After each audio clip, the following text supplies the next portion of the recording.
시청자 여러분 안녕하십니까? 뉴스제이 시작합니다. 순천대학교가 글로컬 대학 30사업 수혜자로 최종 선정됐습니다. 2023 균형발전 사업 우수 사례 시상식과 성과 발표회가 개최됐습니다. 대구시가 제14회 출산 장려의 날 기념 행사를 개최했습니다. 광명시가 신천 한신림선 사전 타당성 조사 용역 최종 보고회를 개최했습니다. 제주도가 제61주년 소방의 날 기념식을 개최했습니다. 역대 최대 규모의 지역대학 지원 사업인 글로컬 대학 30의 순천대학교가 선정됐습니다. 순천대는 올해부터 5년간 교육부로부터 1,000억 원을 지원받게 되는데요. 반면 함께 예비 지정대학에 올랐던 전남대학교는 탈락했습니다. 순천대학교가 글로컬 대학 30사업 수혜자로 최종 선정됐습니다. 윤석열 정부의 지역대학 살리기 일환으로 혁신적인 계획을 내놓은 지역대학 30곳을 선정해 5년간 1,000억 원의 예산과 교재 특례를 제공하는 역대 최대 규모의 지역대학 지원 사업입니다. 순천대학교는 지역 특화기업의 경쟁력 강화를 도모하는 한편 지역 주민을 위한 고른 평생 고등교육 기회를 확대한다는 계획입니다. 지역과 대학의 동반 성장의 길을 찾아갈 것입니다. 순천대는 대학과 지자체 간 평생교육 플랫폼 구축과 지역기업의 경쟁력 확보 부분 등에서 높은 평가를 받았습니다. 앞서 제출한 기획안에서 순천대는 지역과 산업계, 대학이 함께하는 지산학 협력 구조를 내걸었습니다. 그린 스마트팜과 우주항공 첨단 소재, 애니메이션 문화 콘텐츠 등 3가지 특화 분야의 지역 기업을 육성하고 이들 학과를 통합해 운영하겠다는 계획입니다. 이번 선정을 통해 5년간 국고 1,000억 원을 보장받게 된 순천대는 지역 발전을 선도하는 거점 대학으로 거듭나겠다는 포부입니다. 지방시대의 주역으로서 지역민과 함께 힘차게 지방시대를 열어 지산학 글로컬 대학의 선도 모델이 되겠습니다. 도비 1,350억 원 지원을 약속했던 전남도도 지역 연계 발전을 위한 청사진을 제시했습니다. 지역 산업과 연계한 대학의 비전을 완성하기 위해 직접 투자 500억, 공동 참여 사업 849억 원을 전폭 지원하겠습니다. 순천대를 포함해 본지정에 이름을 올린 대학 10곳은 내년 2월까지 전문가 컨설팅을 통해 실행 계획서를 수정, 보완하는 과정을 거치게 됩니다. 반면 함께 예비 지정 대학에 올랐던 전남대학교는 최종 탈락했습니다.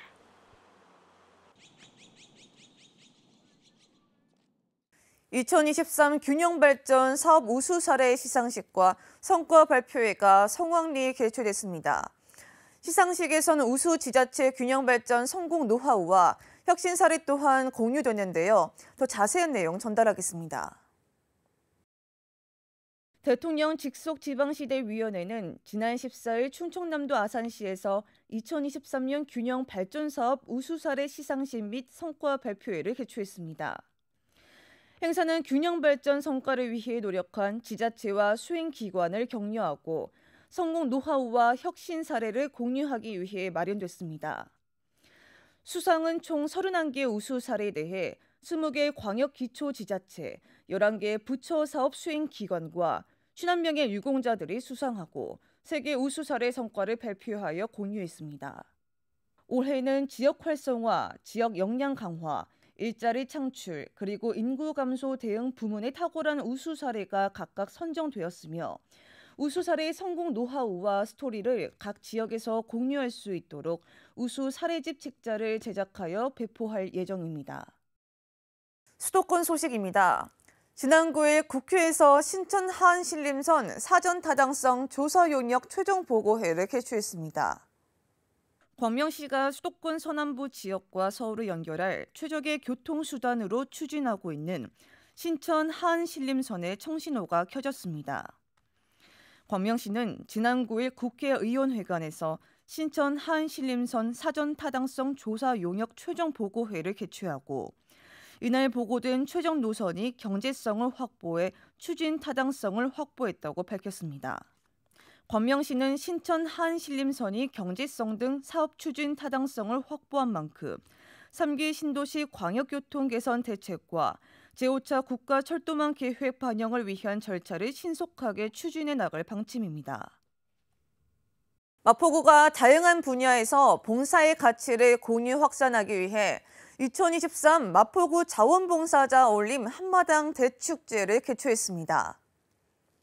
지난 3일 홍대 레드로드에서 2023 마포구 자원봉사자 어울림 한마당 대축제가 개최됐습니다.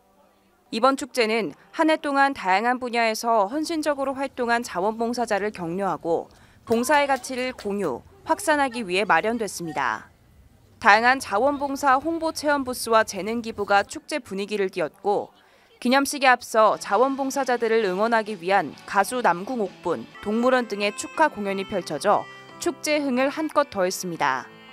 기념식에서는 마포를 위해 헌신해온 자원봉사 유공자에게 표창장과 감사장이 수여됐습니다. 이후에는 가수 바이럴 어페어와 김성인이 폭발적인 가창력과 무대 매너로 축제의 끝을 장식했습니다. 앞으로도 자원봉사자의 지속적인 도움의 손길로 지역 곳곳에 나눔의 정이 넘쳐날 수 있길 기대합니다. 광역시 소식입니다. 대구시가 제14회 출산장려의 날 기념 행사를 아이 가득 웃음소리 행복 가득 대한민국을 주제로 열었습니다. 대구시가 다자녀 모범 가정, 출산 장려 유공자 등이 참석한 가운데 지난 10일 삼성 창조 캠퍼스에서 제14회 대구시 출산 장려의 날 기념 행사를 열었습니다. 매년 11월 11일은 대구시 출산 장려의 날로 출산 장려 분위기 조성을 위해 대구시가 조례로 지정했습니다.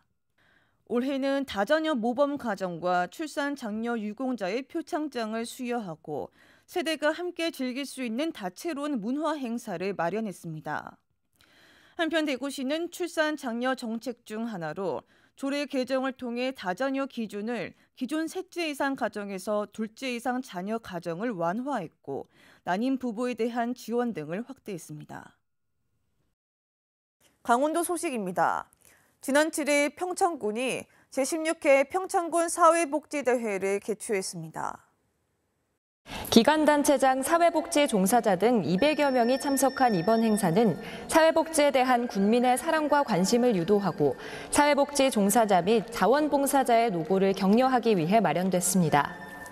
평소 국민의 복지 증진을 위해 애쓴 17명의 사회복지 유공자에 대한 표창 전수와 함께 지역 문화예술인 특별 공연, 자원봉사 역량 강화를 위한 특강으로 진행됐습니다. 횡성군이 지난 8일 제27회 노인의 날 기념식 및 제10회 횡성읍 어르신 효잔치를 개최했습니다. 이번 행사는 10월 경로 효친의 달을 맞아 지역 발전에 중추적 역할을 해온 어르신들에 대한 공경과 감사의 마음을 표현하기 위해 개최됐습니다. 어르신 효단치는 횡성군 새마을회가 주관했으며 10월 17일 둔내면을 시작으로 8개 읍면별로 순차적으로 진행됐고 이날 횡성읍에서는 제27회 노인의 날 기념식이 함께 진행됐습니다. 노인의 날 기념식 1부에서는 노인 강령과 경로 헌장 낭독, 노인복지 유공자 포상 등이 진행됐으며 2부에서는 횡성읍 효잔치가 이어져 즐거운 시간을 선사했습니다. 횡성군은 보건소가 한국외식업중앙회 횡성군 지부와 협력하여 임신부 우대 할인점을 선정했습니다. 할인점은 사전에 신청서를 받아 횡성읍 11곳을 비롯해 우천면 3곳, 둔내면 2곳, 서원면 1곳, 청일면 1곳 등 총 18곳을 선정했습니다. 관내 임신부가 우대 할인점에 방문해 임신부 수첩을 제시하면 임신부를 포함해 최대 4인까지 구매액의 10%를 할인받을 수 있습니다. 충청도 소식입니다.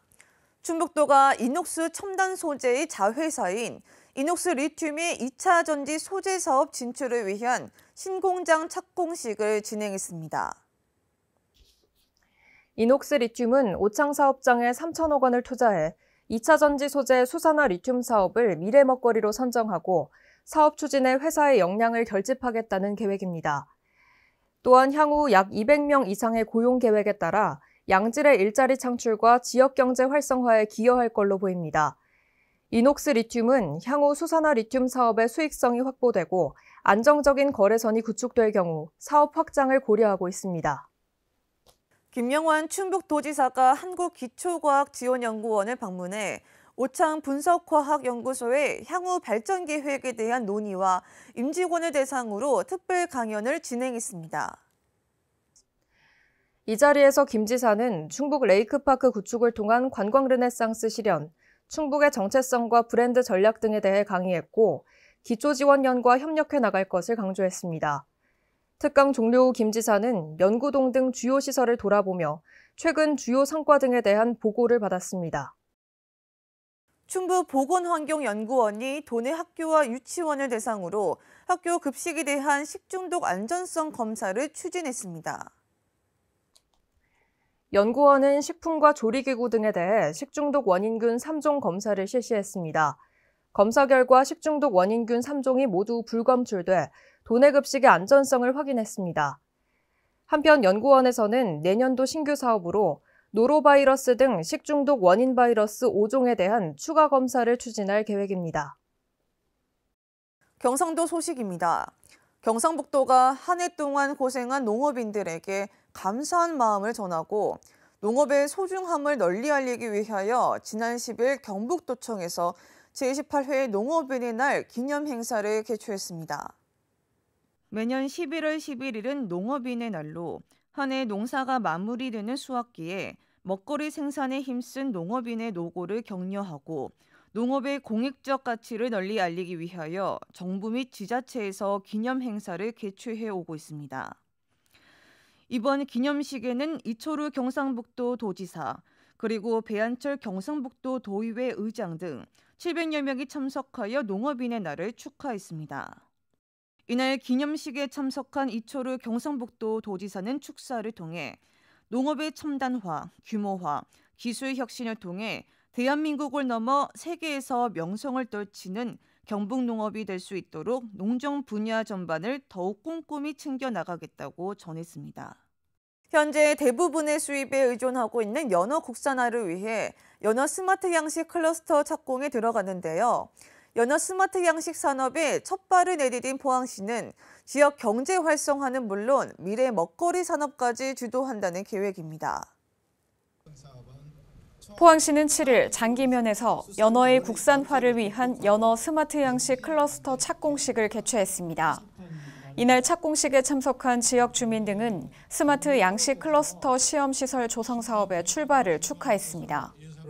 시는 총 사업비 400억 원을 투입해 연어 스마트 양식 기반 시험 시설을 구축하고 이를 토대로 19만 제곱미터가 넘는 배후 부지를 조성합니다. 이를 통해 연어 양식, 가공 처리 시설, 사료 공장 등 양식 산업을 아우르는 클러스터를 구축할 예정입니다. 연어 스마트 양식 기반 시설이 만들어지면 연간 1,000톤, 배후 부지까지 완공되면 연간 10,000톤, 1,300억 원 상당의 연어를 국산화해 생산할 수 있을 것으로 기대됩니다. 한편 포항시는 지난 2021년 스마트 양식 클러스터 조성 사업의 최종 사업자로 선정된 바 있으며 같은 해 스마트 양식 클러스터 조성 투자 및 기술 협력을 체결하기도 했습니다. 시는 포항의 표준화된 스마트 양식 시스템을 기반으로 국내 첨단 양식 산업을 선도한다는 방침입니다. 포항시는 신산업 육성과 함께 도시를 지탱해온 전통산업, 철강산업 고도화에도 힘쓰고 있습니다. 우리나라 제1의 철강 도시로서 차세대 철강산업의 발전 전략을 꾸준히 모색하고 있는데요. 철강산업이 나아갈 방향과 산업의 미래 경쟁력 확보 방안을 고민한 심포지엄이 열렸습니다. 포항시와 경상북도는 8일과 9일 대한민국 차세대 철강산업 지도를 그리다라는 주제로 2023 철강 대개조 심포지엄을 개최했습니다. 심포지엄에는 산학, 연관 각계각층 전문가와 관계자 300여 명이 참석했습니다. 이날 심포지엄은 탄소 중립을 위한 철강산업 변화와 기술 개발 방향이라는 주제의 기조 강연으로 시작됐고 이어 글로벌 철강 산업의 환경 변화와 대응 전략이라는 주제 발표가 진행됐습니다. 또 패널 토론에서는 전문가들이 철강 산업 탄소 중립 대응 방안에 대한 의견을 나누며 차세대 철강 산업의 발전 전략을 고민했습니다. 포항시의회가 제310회 임시회를 개최했습니다. 포항시의회는 이번 임시회에서 32건의 안건을 심사하며 활발한 의정 활동을 펼칠 예정입니다. 포항시의회는 지난 10일 제310회 임시회를 개회하고 8일간의 의사 일정에 돌입했습니다. 시의회는 이번 임시회에서 포항시 노동자 작업복 공동 세탁 서비스 지원에 관한 조례안 등 총 32건의 안건을 처리합니다.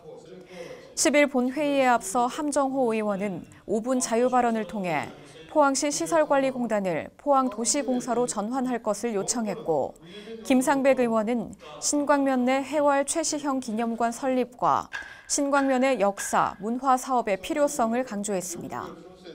또 김성조 의원은 포스텍 연구중심의대 설립을 위해 포스코와 경북도가 적극 노력할 것을 촉구했습니다.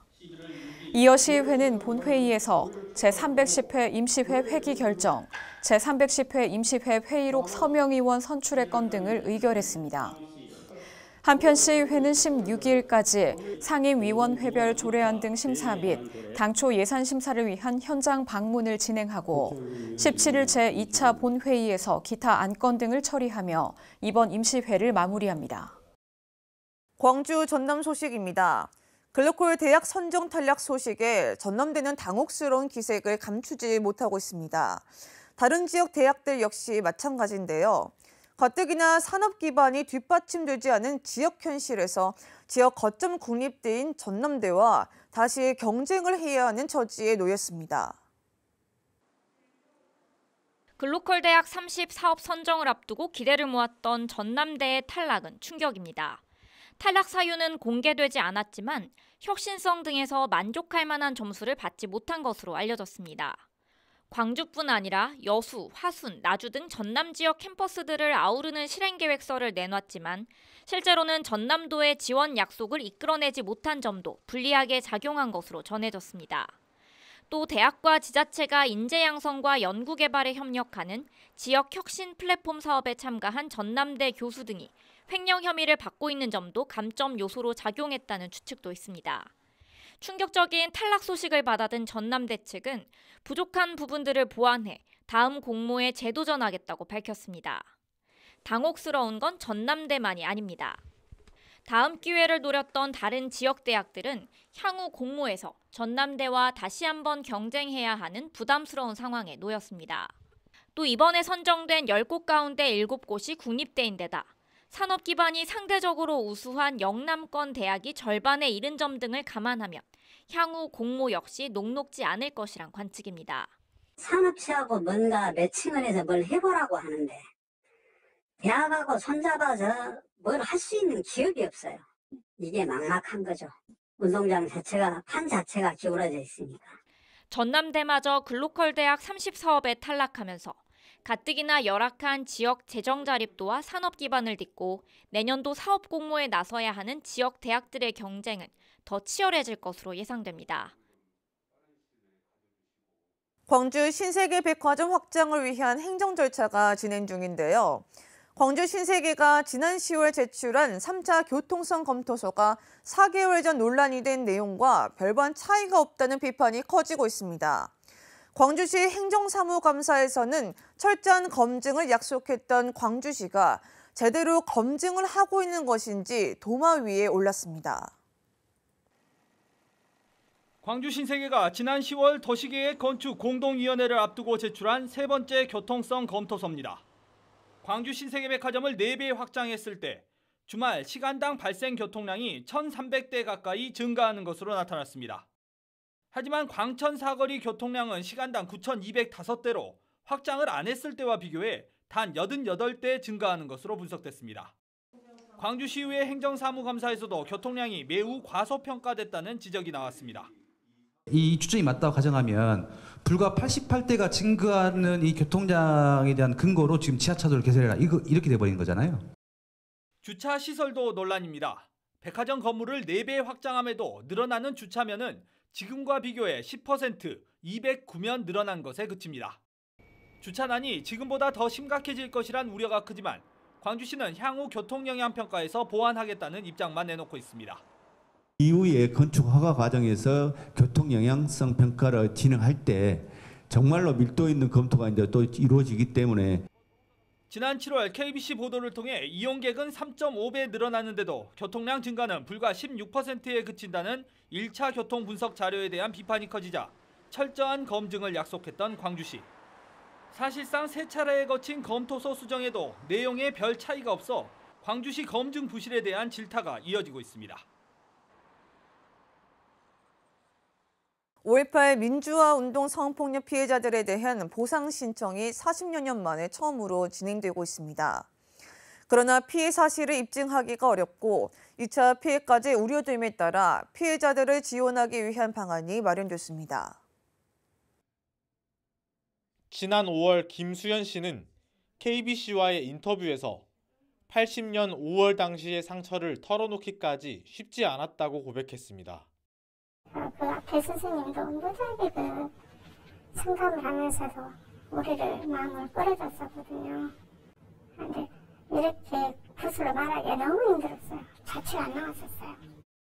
개정된 5.18 보상법으로 김 씨와 같은 계엄군 성폭력 피해자들도 피해를 인정받을 길이 열렸습니다. 하지만 현재 광주시에 접수된 신청은 모두 11건으로 5.18 진상조사위원회가 추정하고 있는 관련 피해 건수의 5분의 1 수준에 불과합니다. 보상 심의 과정에서 트라우마로 각인된 기억을 반복해 말하는 것 자체가 2차 피해로 이어질 수 있고 40여 년 전의 피해 사실을 입증하기도 쉽지 않기 때문입니다. 그러니까 여러 차례 자기의 경험을 증언해야 되는 거는 고통이죠, 고통. 그것도 폭력이었는데, 성폭력이었는데. 피해자들의 이런 고충을 덜기 위해 광주시의회 5.18 특위가 피해자 심리 안정을 위한 상담과 법률 지원책을 마련했습니다. 성폭력 피해의 특성상 자신의 피해를 드러내기 어려워하고 이런 절차적인 측면에서 권리 보호를 어떤 것들을 받을 수 있는지 잘 모르시기 때문에 피해자들에 대한 보상 신청은 올해 말까지입니다. 특별자치도 소식입니다. 제주도가 안전을 위해 힘쓰는 소방공무원들을 격려하고 사고 예방을 위해 제61주년 소방의 날 기념식을 개최했습니다.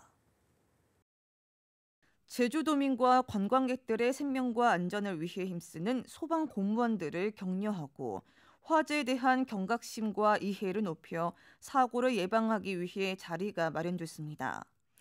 제주특별자치도 소방안전본부는 지난 13일 제주관광대학교에서 제61주년 소방의 날 기념식을 개최했습니다. 행사는 오영훈 지사를 비롯해 김경학 도의회 의장, 제주도 의원, 그리고 소방공무원 등 500여 명이 참석했습니다.